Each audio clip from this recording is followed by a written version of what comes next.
ये जो डीसी के पास अब एप्लीकेशन लेके चल गए ना, और याद रखिएगा, चाहे तरुण महतो रहे, चाहे नवीन महतो रहे, चाहे प्रेम माटी रहे, चाहे बेबी महतो रहे, चाहे अनीता टुडू रहे या सविता महतो रहे, अगर किसी को भी खरोच आया तो खरोच टाइगर जयराम महतो को आएगा।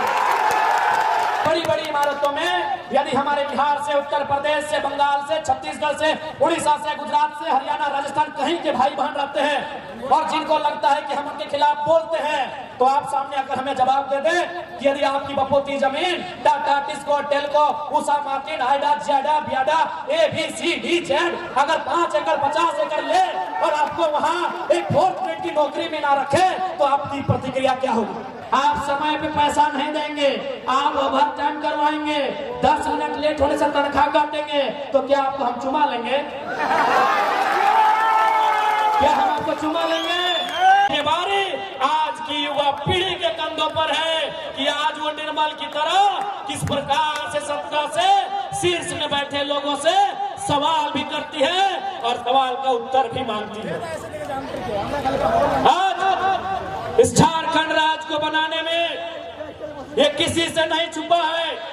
इस राज्य को बनाने में निर्मल महतो समेत अनगिनत लोगों ने अपने प्राणों की आहुति दी, अनगिनत लोगों ने अपने लहू की धार को बहाया। अरे जितना आज खरकई नदी की पानी की धार है, जितना स्वर्णरेखा नदी की पानी की धार है, उससे कई ज्यादा धार में हमारे पूर्वजों ने अपने लहू को बहाया है इस राज्य को सींचने के लिए। लेकिन आज इस राज्य में हमारी स्थिति कहाँ है?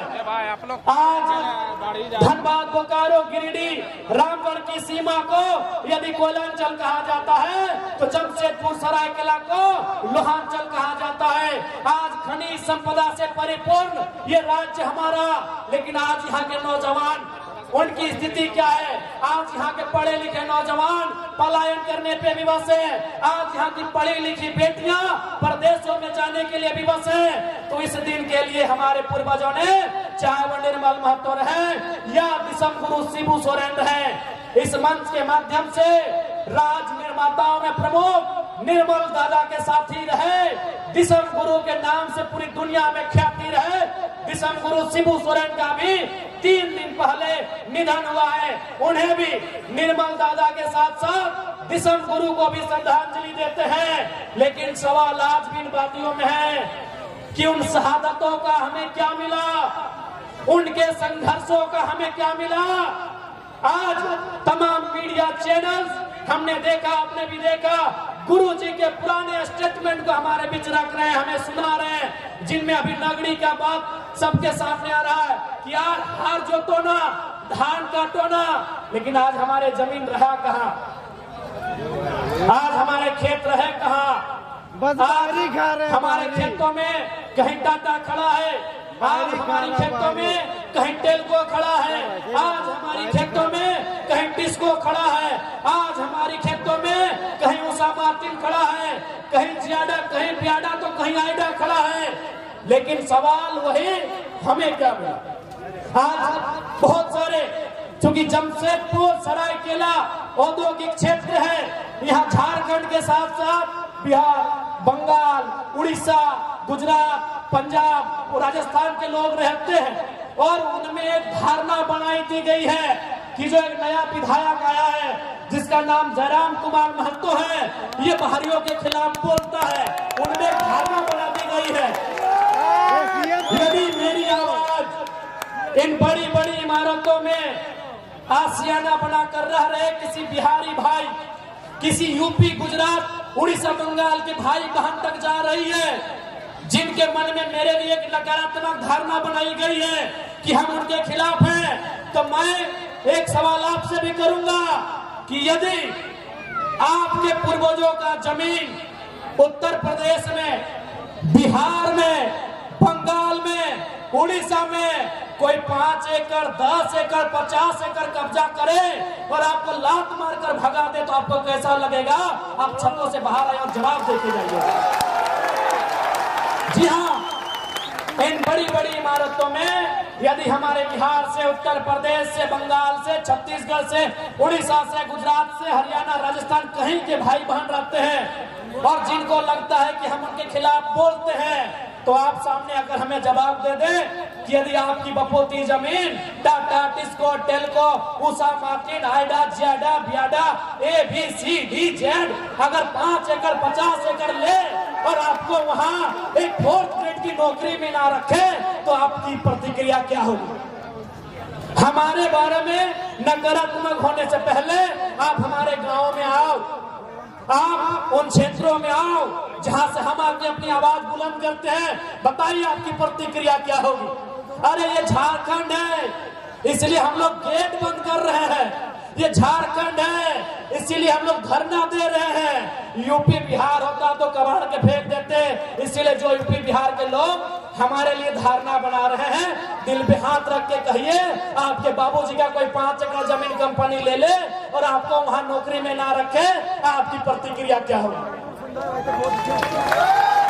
इसलिए हमारे बारे में नकारात्मक होने से पहले हमारी बातों को अच्छी तरह समझ ले। हम खतियान का समर्थन करते हैं। इसमें किसने आपको कहा कि जो लोग खतियानधारी नहीं वो भाग के चले जाए? अरे भाई हम खतियान का समर्थन करते हैं, मतलब क्या है कि खतियान के आधार पर डोमिसाइल पॉलिसी बने और उस डोमिसाइल पॉलिसी के आधार पर एम्प्लॉयमेंट पॉलिसी बने, उसमें झारखंडियों को हक मिले। हमने ये थोड़ी कहा कोई यहाँ व्यापार नहीं करेगा, कोई यहाँ रोजगार नहीं करेगा, कोई यहाँ निजी कंपनियों में काम नहीं करेगा। इसलिए कोई भी धारणा बनाने से पहले आप अपने छतों में अपनी खिड़कियों को खोलिए, क्योंकि हमें मालूम है ये आदित्यपुर के क्षेत्र में झारखंड के लोगों से ज्यादा बिहार, बंगाल, उत्तर प्रदेश के भाई बहन लोग रहते हैं। अपने छतों की खिड़कियों को खोलिए और मुझे सुनिए, मुझे जानिए। मैं कह रहा हूं ये तो झारखंड है कि कंपनी में जाके ये धरना देते हैं, हड़ताल करते हैं। ये बिहार होता तो कंपनी के मालिकों को गाड़ दिए होते। आप बताइए ना, बिहार में फैक्ट्री नहीं लगने का कारण क्या है? बंगाल से 8000 फैक्ट्री वापस जा रही, कारण क्या है? उनको मालूम है कि यहाँ हम लोग मजदूरों को, रैयतों को, जमीनदाताओं को सता नहीं पाएंगे। यहाँ ये लोग उल्टा पलटवार करेंगे। इसीलिए आपकी जानकारी के लिए बंगाल से 8000 कंपनी वापस जा रही है, बिहार में तो कंपनी जाती ही नहीं है। उनको मालूम है सबसे भोले, सबसे सीधे सरल झारखंड के लोग हैं। जमीन भी लीजिए, लाठी डंडा भी मारिए, इन लोग कुछ नहीं बोलेगा, इन लोग कुछ नहीं बोलेगा। सबसे सरल झारखंड के लोग हैं। अभी हाल फिलहाल हमने देखा हमारे सरायकेला इकाई की टीम वो कहीं कोई फैक्ट्री में आंदोलन कर रही थी, धरना में बैठी थी। सुने कोई राजस्थान का मालिक है, कोई अग्रवाल जी करके हैं, डीसी के पास चले गए शिकायत करने के लिए। सुनिए, अरे इसी झारखंड में पंजाब के बहुत सारे लोग रहते हैं, सिख समाज के अनगिनत लोग रहते हैं, लेकिन आज तक उनसे हमारी कोई शिकायत नहीं हुई। क्यों मालूम है? न सिख समाज लंगर वाली प्रथा को मानता है, सिख समाज अपने पूंजी से लोगों का पेट भरने की प्रथा को मानता है। अरे अग्रवाल जी, अब आटा चक्की पीसते पीसते करोड़पति हो गए हैं, तो हमको मालूम है आपका कैरेक्टर क्या है।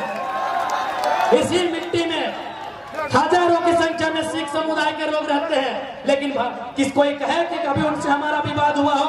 हमारा विवाद किन से होता है? उन पूंजीपतियों से होता है, उन दलालों से होता है जो झोला लेकर आए थे और आज चोरी करके, बेईमानी करके करोड़पति हो गए हैं। तो बताइए कहाँ गलत है? इसलिए मैं इस मंच के माध्यम से, चाहे अग्रवाल जी रहे, चाहे फल्ला जी रहे, डीसी केवल आपका नहीं है। ये जो डीसी के पास अब एप्लीकेशन लेके चल गए ना, और याद रखिएगा, चाहे तरुण महतो रहे, चाहे नवीन महतो रहे, चाहे प्रेम माटी रहे, चाहे बेबी महतो रहे, चाहे अनीता टुटू रहे या सविता महतो रहे, अगर किसी को भी खरोच आया तो खरोच टाइगर जयराम महतो को आएगा। और याद रखिएगा, इस बार हम निर्मल दादा की तरह, सुनील दादा की तरह चिता बहुत बाद में जलाएंगे, पहले अपनी समस्याओं को जलाएंगे। अब हमारी समस्याएं सिस्टम से है, हमारी समस्याएं किसी संस्था से है या किसी व्यक्ति से है, मुझे नहीं मालूम। इस बार यदि किसी को खरोच आया, हम उनकी चिता पहले नहीं जलाएंगे। हम रोज तिल तिल के मर रहे हैं, हम रोज तिल तिल के मरते हैं। हम अपनी जमीन में भूखे मर रहे हैं, हम अपनी जमीन में बेरोजगारी का दंश झेल रहे हैं, हम अपनी जमीन में पलायन का दंश झेल रहे हैं। इसलिए सुन लीजिएगा साफ साफ, जो भी उद्योग के लोग हैं, पहला बात ये भी जान लीजिए कि हम उद्योग के खिलाफ नहीं है। जितने भी कंपनी फैक्ट्री के संचालन करता है, हम कोई कंपनी फैक्ट्री के खिलाफ नहीं है। हम देश के प्रधानमंत्री, वर्तमान प्रधानमंत्री नरेंद्र मोदी के चमत्कारिक मंदिर, ईश्वर देवी देवताओं के मंदिर की तुलना में देश के पहले प्रधानमंत्री पंडित जवाहरलाल नेहरू के आधुनिक मंदिरों के पक्ष में है। हम नरेंद्र मोदी जी के मंदिरों के पक्ष से कई ज्यादा देश के पहले प्रधानमंत्री पंडित जवाहरलाल नेहरू के आधुनिक मंदिरों के पक्ष में है। आधुनिक मंदिर यानी कल कारखाना, आधुनिक मंदिर यानी फैक्ट्रियां, आधुनिक मंदिर यानी डैम, आधुनिक मंदिर यानी रोजगार, हम उनके पक्ष में हैं। लेकिन सवाल है, उस मंदिर को मैंने जमीन दिया है, अगर हम घंटी बजाने की भी नौकरी वहां नहीं मिलेगी तो सवाल तो होगा, सवाल तो होगा। बिल्कुल हम आधुनिक मंदिर के पक्ष में हैं। हम मोदी जी के उन धार्मिक देवी देवता आकाशीय चमत्कारिक चीजों से कई ज्यादा गुना हम पंडित नेहरू के आधुनिक मंदिर के पक्षधर हैं। उनका आधुनिक मंदिर का रास्ता रोजी रोजगार से होकर जाता है, गरीबों की पेट की भूख से होकर जाता है, इसलिए हम उनके पक्ष में हैं। लेकिन मेरा सवाल वही है, उस आधुनिक मंदिर को बचने के लिए, आधुनिक मंदिर यानी टाटा की फैक्ट्रियां, आधुनिक मंदिर यानी रियाडा जियाडा, आधुनिक मंदिर यानी ये तमाम फैक्ट्रियां, कंपनियां, ये डैम, ये कुचई का डैम, ये चांडिल का डैम, ये डिमना डैम, आधुनिक मंदिर यानी ये तमाम फैक्ट्रियां, ये छोटे बड़े मिल्स कारखाने। लेकिन सवाल यही कि आधुनिक मंदिर, ये फैक्ट्रियां हमारी जमीनों पर है, और यदि हमें वहां रोजगार नहीं मिलेगा तो सवाल भी होगा, और समय के साथ झारखंड की मिट्टी में उलगुलान भी होगा, बवाल भी होगा, और कोई नहीं बचा पाएगा। किसी के पास चले गए, जाइए जहां जाना है चले जाइए। सिकंदर को जानते हैं ना अग्रवाल जी, हम आपको नहीं जानते हैं ना, कभी मिले हैं, पेपर में नाम सुने हैं, तब से मेरा पारा हिट है। आपसे हमारा कोई झगड़ा नहीं है। एक तो आटा चक्की पीसते थे राजस्थान से आके, और लोगों को यहाँ झारखंड के मूलवासी, झारखंड के आदिवासी पे जुल्म करिएगा, केस करिएगा, तो याद रखिएगा आने वाला दिन जब काउंटर होगा ना, कोई डीसीएस भी साथ नहीं देने वाला। बिल्कुल मेरा अगर बयान आप तक पहुंच जाए तो आप आज शाम को सिकंदर के बारे में पढ़िएगा। वो सिकंदर जिसके बारे में कहा जाता है जो जीतो वही सिकंदर, वो सिकंदर जो यूनान के मकदूनिया का था, जिसने पूरी दुनिया को जीतने का सपना सजाया था, जिसने भारत के बहुत कुछ हिस्सों को जीत भी लिया था। लेकिन याद रखिएगा, जब वो खाली हाथ लौट के इस दुनिया से जा रहा था, जब वो मात्र 33 साल की उम्र में मरने वाला था, उसके ठीक पहले उसने अपने तमाम मंत्रियों को बुलाकर कहा था कि जब मैं मर जाऊं ना तो 3 काम करना। मेरा जब जनाजा निकले तो मेरे दोनों हाथ बाहर कर देना। तो उनके मंत्रियों ने पूछा कि महाराज दोनों हाथ बाहर करने का मतलब क्या है? बोला मेरे दोनों हाथ बाहर करना, मुट्ठी खुली करना, ताकि दुनिया को पता चलेगा कि दुनिया को जीतने चला सिकंदर खाली हाथ लौट के जा रहा। उसने दूसरा शर्त रखा था, सिकंदर ने दूसरा शर्त रखा था कि मुझे मेरे जनाजे को कंधा कोई एरा गैरा नहीं देगा, कोई मामूली आदमी मेरे जनाजे को कंधा नहीं देगा। मेरे जनाजे को कंधा मेरे प्रधानमंत्री, मेरे महामंत्री, मेरे सेना नायक देंगे। बोला सर इसका क्या मतलब है?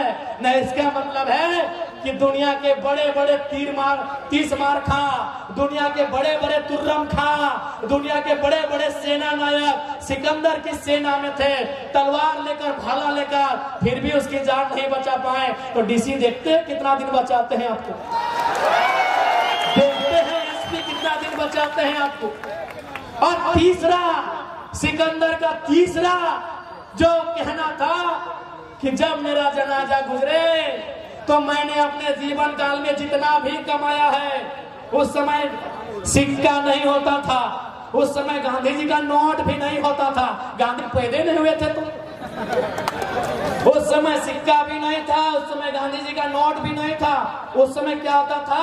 ज्वेरात होते थे, ज्वेलरी होते थे, सोना चांदी यानी जेवर वगैरह होते थे, सोने चांदी के पन होते थे, बड़े बड़े सिक्के होते थे। तो सिकंदर ने कहा कि मेरे मरने के बाद 1 रुपया भी मेरा जो उत्तराधिकारी होगा, मेरे मरने के बाद 1 रुपया भी मेरे उत्तराधिकारी को मत देना, बल्कि मेरे जनाजा के आगे बिछाते जाना और लोग उस पे चल के जाए, ताकि दुनिया को पता चले कि धान एक दिन धूल बन जाता है अग्रवाल में। आपके साथ साथ तमाम फैक्ट्री कंपनी चलाने वाले मालिक को कहेंगे कि धान एक दिन धूल बन जाता है।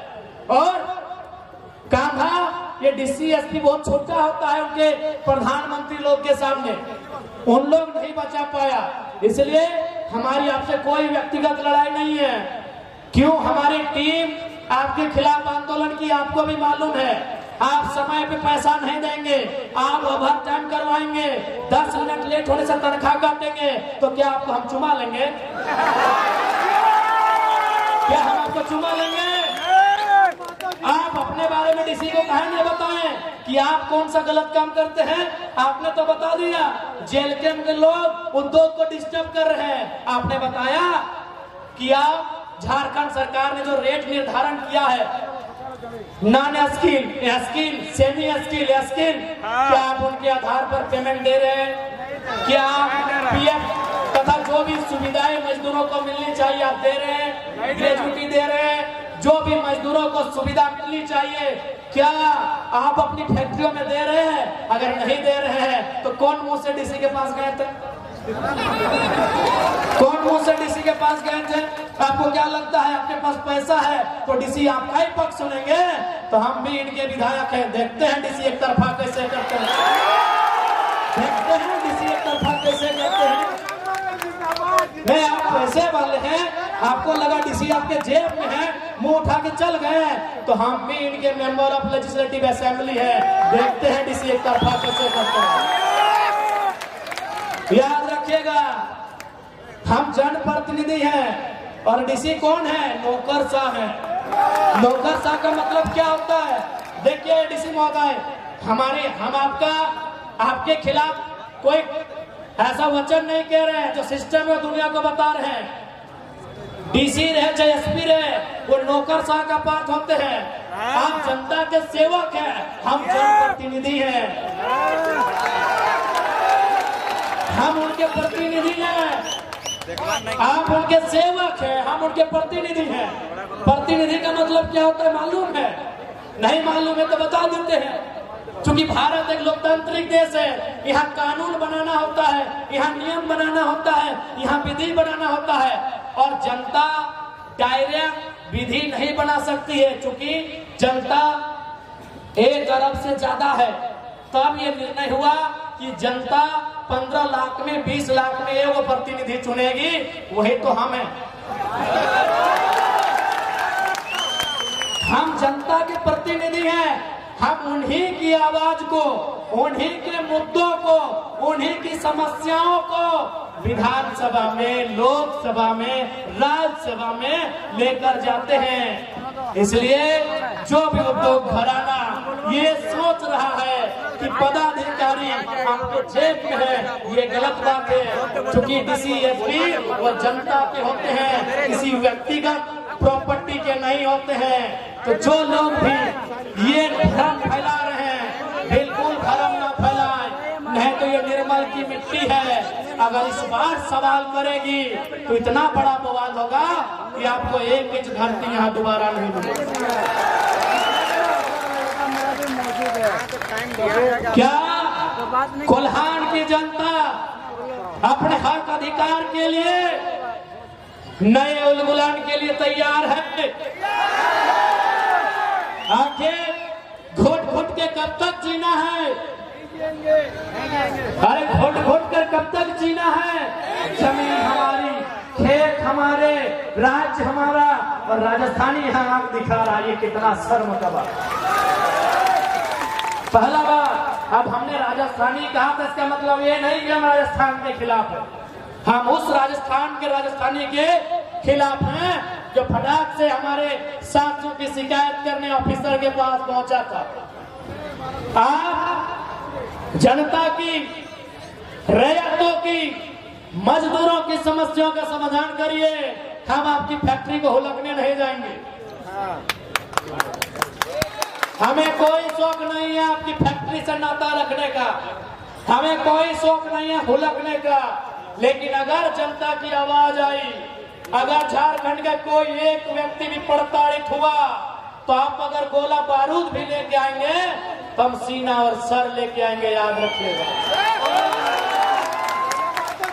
ये 2025 का झारखंड है, ये झुकने वाला नहीं है। ये 2025 का झारखंड है। अब ये झुकेगा नहीं, पलटवार भी करेगा, आंख भी मिलाएगा, सवाल भी करेगा और हलफ के बाहर से अपना जवाब भी लेके आएगा। बिल्कुल, मैं स्पष्ट कह रहा हूँ। अब जाइए, बंगाल होके आई, बिहार होके आई, वहाँ कंपनियों की क्या स्थिति है, वहाँ कंपनी क्यों नहीं जाना चाहती है, और झारखंड में कंपनियां तांडव करती है, क्योंकि इन्हें मालूम है कि इनके नेता खरीदे जाएंगे, इनके नेता बिक जाएंगे।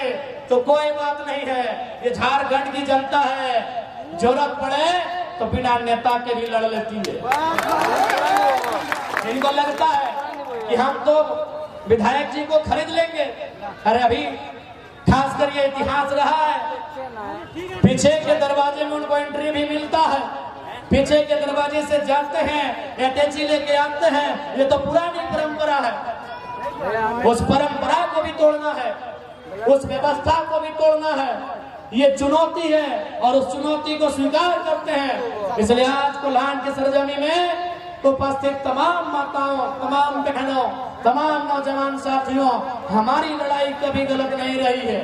हमारी लड़ाई हक के लिए रही है, हमारी लड़ाई न्याय के लिए रही है, हमारी लड़ाई झारखंड की अस्मिता, अस्तित्व के लिए रही है। और उसके लिए हम, अरे इनसे तो छोड़िए, सामने यमराज भी आके खड़े होंगे तो 2-2 हाथ कर लेंगे। सवाल यदि अस्मिता का होगा, सवाल यदि अस्तित्व का होगा, सवाल यदि जल जमीन जंगल का होगा, तब मुकाबला यमराज से भी करेंगे।